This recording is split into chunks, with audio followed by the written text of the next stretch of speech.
One mistake ended your career. 1. I was a part-time intern making $9 an hour and my boss asked if I had any plans for the weekend. I had said I was going to buy a new car very much old and used as that's what I could afford, and he asked if I was buying a brand new car. My response was that my budget wasn't big enough for a new car, and a couple weeks later during my one-year review my manager said they didn't have the work for me, and that I was disrespectful for telling the boss I didn't make enough money. At the time I was living comfortably as a college student, just needed different transportation. I tried not to be disrespectful, but apparently I was. So yeah, my boss was being a prick. 2.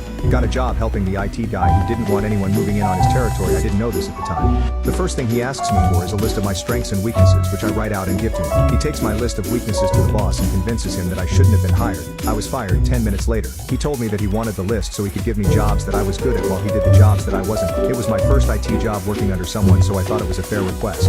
What a douche. Never did it again. 3. It wasn't exactly a career, but I worked in a fast food spot that didn't have any air conditioning, and there's a worker's law where I lived that states once it gets to a